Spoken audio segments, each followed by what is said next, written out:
Kama mnavyofahamu, mbali na kutunga sheria, bunge lina wajibu wa kuisimamia serikali. Aidha, ninyi wabunge ni wawakilishi wa wananchi, na kwa maana nyingine ninyi ni sauti ya wananchi.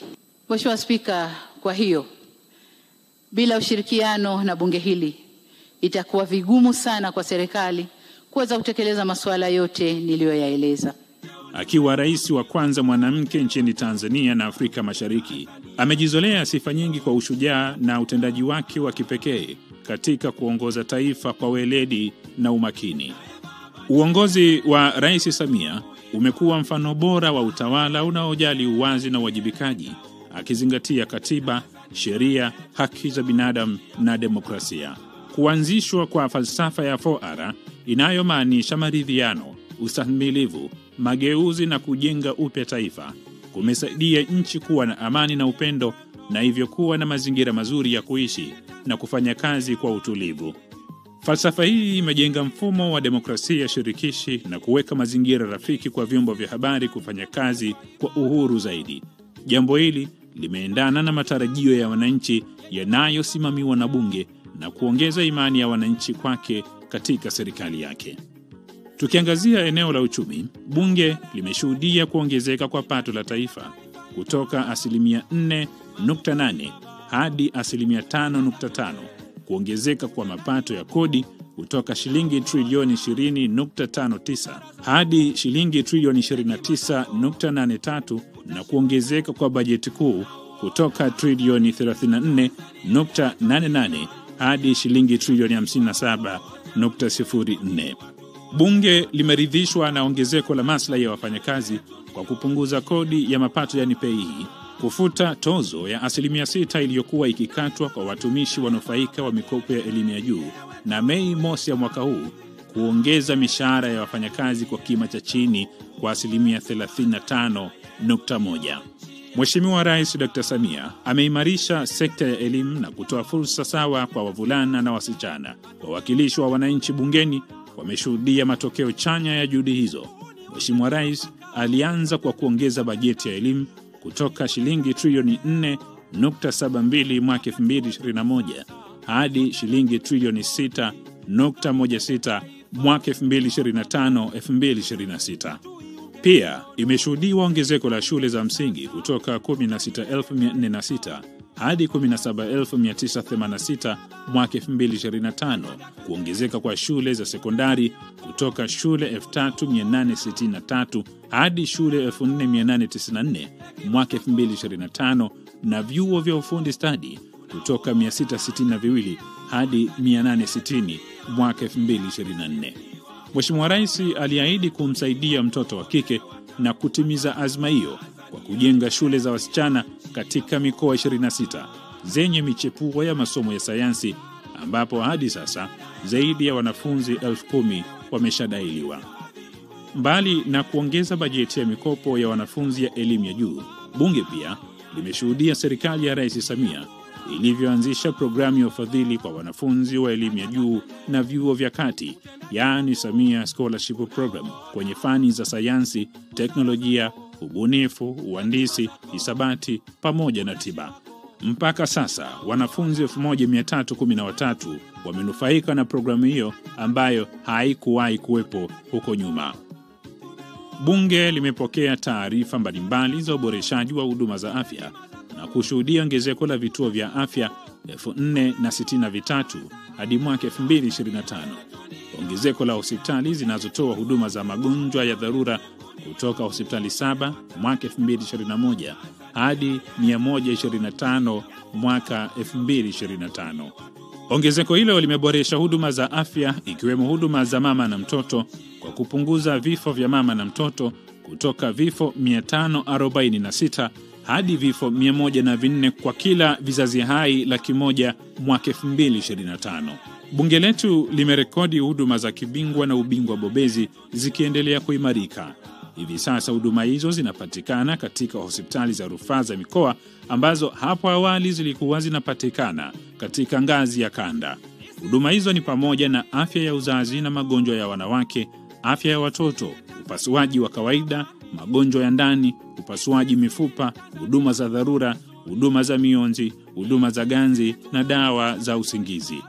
Upatikanaji wa dawa, vifaa tiba na vitendanishi vya kisasa na bidhaa za afya umeimarika kutoka 73% mwaka 2021 hadi 89.3 Februari mwaka 2025. Mafanikio hayo yameendelea kuwavutia wagonjwa kutoka nje ya nchi na kuimarisha tiba utalii, ambapo hadi Februari 2025 wagonjwa 7,843 kutoka nje ya nchi wametibiwa. Kwenye sekta ya maji, wawakilishi wa wananchi awali walitamani huduma ya maji safi iliyoimarishwa na kuboreshwa ili kumtua ndoo mama kichwani. Juhudi za serikali chini ya usimamizi wa Mheshimiwa Rais Dr. Samia Suluhu Hassan zimeimarisha hali ya upatikanaji wa maji kupitia utekelezaji wa miradi ya ujenzi na uboreshaji wa miundombinu ya kutolea huduma ya maji vijijini na mijini. Miradi hiyo imeongeza kiwango cha upatikanaji wa huduma ya maji vijijini kutoka wastani wa 70.1 hadi kufikia 79.6. Kwa upande wa mijini, kiwango hicho kimeongezeka kutoka wastani wa 84 na kufikia 90. Jumla ya miradi 2331 ya usambazaji wa maji mijini na vijijini imetekelezwa katika kipindi cha mwaka 2020 hadi mwaka 2025, ikilinganishwa na miradi 1423 iliyotekelezwa katika kipindi cha mwaka 2015 hadi 2020. Agosti mwaka 2024, Mheshimiwa Dr. Samia Suluhu Hassan, Rais wa Jamhuri ya Muungano wa Tanzania, aliandika historia mpya kwa kuzindua huduma za usafiri wa reli kati ya Dar es Salaam, Morogoro hadi Dodoma. Kuwepo kwa huduma hiyo ya treni kumepunguza muda wa safari kati ya Dar es Salaam na Dodoma kutoka wastani wa saa 10 kwa basi hadi kati ya saa 3 na 4 na kuchagiza kasi ya maendeleo kiuchumi na kijamii nchini. Kwa upande mwingine, ujenzi wa kipande cha kutoka Mwanza, Isaka, Makutupora, Tabora, Isaka na Tabora, Kigoma unaendelea. Aidha, maandalizi ya kuanza ujenzi wa kipande cha Uvinza, Malagarasi hadi Musongati kilomita 282 yameanza, ambapo serikali ya Tanzania na Burundi zilisaini mkataba wa ujenzi wa kipande hicho Januari 29 mwaka 2025. Serikali ya awamu ya 6 imeboresha sekta ya usafiri wa anga kwa kuimarisha kampuni ya ndege ya Tanzania ATCL, kujenga pamoja na kukarabati viwanja vya ndege nchini ili kutoa huduma bora za usafiri wa anga kwa abiria na mizigo ndani na nje ya nchi. Hivi sasa kampuni ya ndege Tanzania yenye ndege 16 imeongeza safari zake kwenda nchi za nje katika miji ya Johannesburg, Afrika Kusini, Guangzhou, China, Mumbai, India, Lubumbashi, DRC, Lusaka na Ndola, Zambia, Harare, Zimbabwe, Dubai, Falme za Kiarabu, Nairobi, Kenya, Entebbe, Uganda, Bujumbura, Burundi na Moroni, visiwa vya Komoro. Tumulike uboreshwaji wa bandari. Serikali inayoongozwa na Mheshimiwa Dr. Samia Suluhu Hassan imeboresha huduma za bandari zilizo katika Bahari Kuu na kuruhusu uwekezaji wa sekta binafsi katika kutoa baadhi ya huduma bandarini. Katika bandari ya Dar es Salaam, uwekezaji kupitia kampuni ya DP World umeboresha miundombinu ya huduma. Hivi sasa meli huenda moja kwa moja kwenye gati mara zinapowasili katika bandari ya Dar es Salaam, hali ambayo imepunguza wastani wa muda wa meli kusubiri kwenye nanga kutoka siku 46 za awali hadi siku 7. Kuimarika kwa utoaji wa huduma hizo kumepunguza tozo ya meli kusubiri kwenye nanga, hivyo kupunguza gharama za bidhaa kwa Watanzania. Kutokana na maboresho hayo, mapato ya mamlaka ya usimamizi wa bandari kwa mwezi yameongezeka kutoka wastani wa shilingi bilioni 850 mwaka 2023-2024 hadi kufikia wastani wa shilingi trilioni 1 mwaka 2024-2025. Aidha, maboresho yamefanyika katika bandari za Tanga na Mtwara na kuongeza ufanisi wa bandari hizo. Serikali ya Mheshimiwa Rais Samia Suluhu Hassan imekamilisha ujenzi wa madaraja makubwa 10 ikiwemo Tanzanite Dar es Salaam lenye urefu wa kilomita 1.03 na Wami mkoani Pwani lenye urefu wa mita 510. Kwa upande wa mikoa ya kanda ya Ziwa, ujenzi wa daraja la Kigongo Busisi Mwanza lenye urefu wa kilomita 3.2 umekamilika, ambapo utarahisisha shughuli za kiuchumi na kupunguza muda wa usafiri wa abiria wanaotumia vivuko. Februari mwaka 2025, bunge lilipokea taarifa ya kukamilika ujenzi wa mradi wa bwawa la kuzalisha umeme kwa kutumia maji la Julius Nyerere lenye uwezo wa kuzalisha megawati 2115.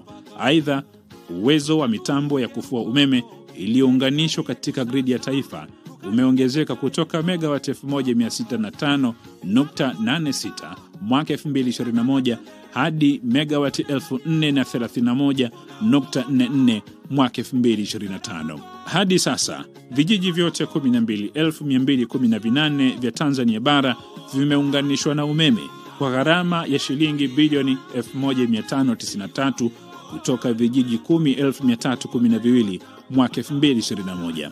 Mipango ya serikali ya Mheshimiwa Rais Samia ni kupeleka umeme kwenye vitongoji 33,657 kati ya 64,359. Usambazaji wa umeme katika vijiji na vitongoji umewezesha wananchi kushiriki kikamilifu katika shughuli za kiuchumi. Kuendelea na ujenzi wa mradi wa bomba la mafuta ghafi la Afrika Mashariki EACOP lenye urefu wa kilomita 1443 kutoka Hoima, Uganda mpaka Tanga, Tanzania, ambapo utekelezaji wake umefikia 55%. Hadi sasa, serikali imechangia mtaji wa dola za Marekani milioni 376 sawa na 15% ya hisa kupitia mradi huo. Jumla ya ajira 6763 zimezalishwa.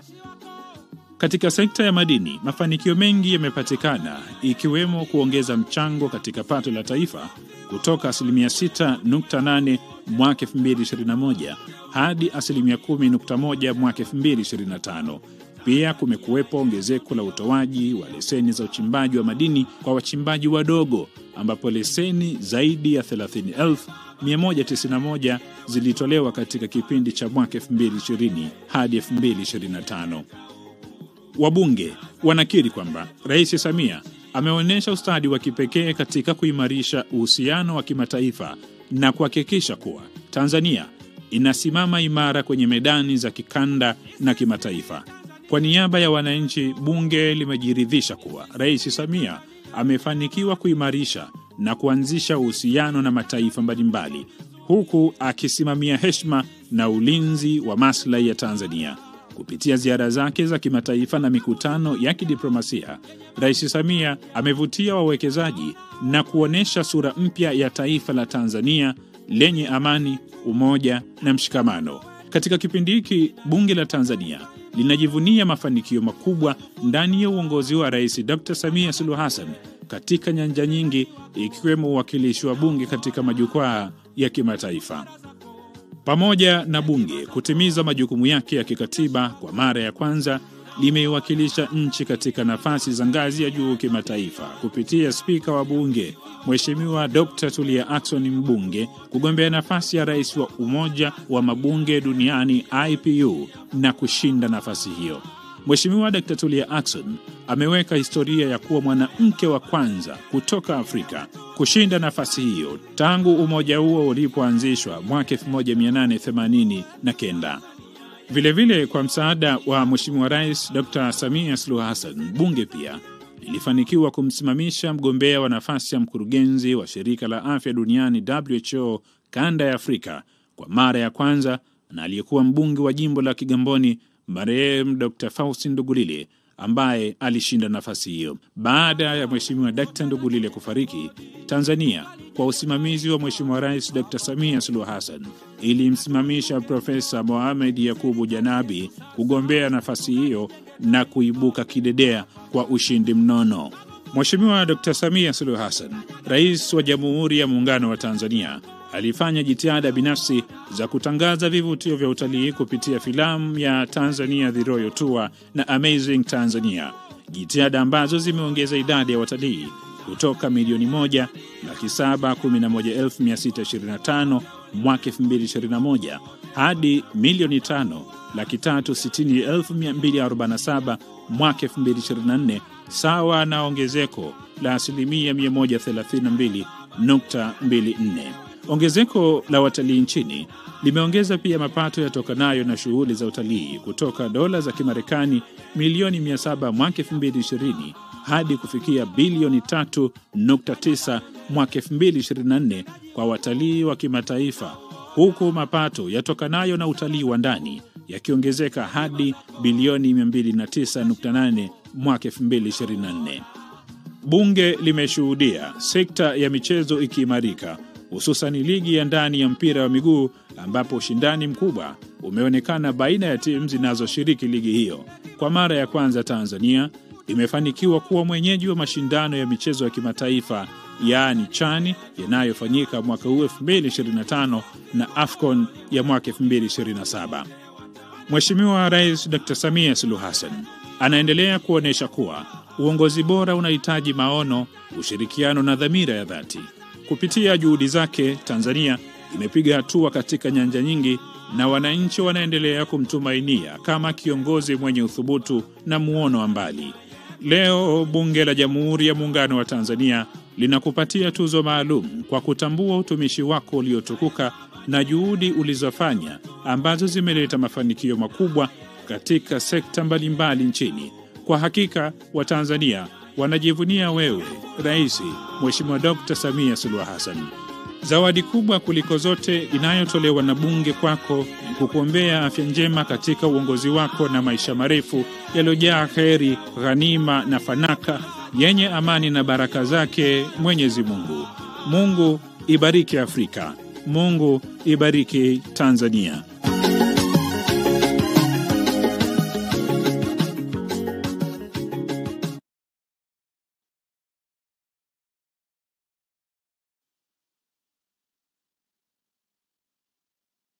Onesha ni kwa uchache, lakini Bunge la Jamhuri ya Muungano wa Tanzania kwa nafasi yake kama chombo cha wawakilishi wa wananchi wote, leo unatunukiwa tuzo hii maalum kabisa